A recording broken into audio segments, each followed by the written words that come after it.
ya pakai mic sekarang. Kita sudah punya usaha nih, sudah mapan. Kemudian kita pengen naikkan lagi. Kalau kita mencari investor itu apa kita termasuk orang yang bermental miskin? Yang kedua kawan-kawan, memang kita pemuda ini harus menjadi orang kaya. Kemarin saya merasakan waktu berangkat haji, orang yang haji reguler itu jauh 2-3 kilo. Okay. Kalau yang kita haji plus itu di Tower Jam-Jam itu dekat sekali dengan dengan Ka'bah dengan Mekah. Makanya kita harus kaya biar kita bisa berangkat. Amin ya Allah. Assalamualaikum warahmatullahi wabarakatuh. Langsung dijawab aja kan? Silakan. Oke, kalau misalkan kita sekarang punya usaha dan usahanya udah mapan nih gitu kan, udah tumbuh dan kita pengen lebih growing lagi dengan cara kita bekerja sama bersinergi dengan investor.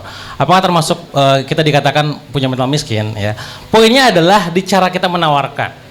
Nah, makanya penting kita memiliki postur yang itu tidak meminta, Pak. Makanya kalau Anda bisa cek, kalau boleh tanya Mas Mirza atau tim saya, kalau saya udah kerja sama orang, postur saya tidak di bawah, Pak. Saya sebisa mungkin sejajar sama dia, walaupun dia lebih tinggi dari saya, atau saya lebih tinggi dari dia.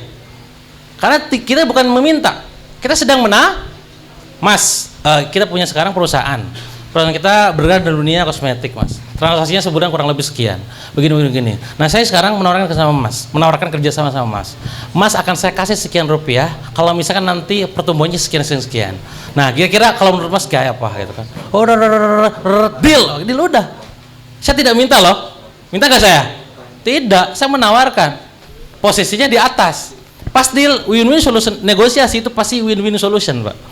Jangan merasa dia hebat atau merasa kita hebat, jangan. Pasti ada titik seimbang.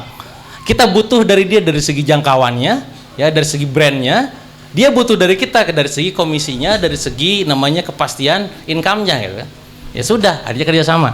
Jadi beda konteks, Pak Kang ya. Jadi yang dalam hal ini adalah pada saat menawarkan bukan mental minta bantuan investor, menawarkan potensi, menawarkan peluang usaha yang potensinya begini, yang kalau untung begini, kalau rugi begini, dan juga jangan menjanjikan, ya supaya benar-benar menyaman bareng-bareng lah intinya. Yang namanya kerjasama kan harus sama-sama, untung rugi ya diterima masing-masing, ya jangan sampai pas untung diterima pas rugi nagih gitu ya. Itu bukan investor, itu berarti abal-abal investornya, gitu Kang ya.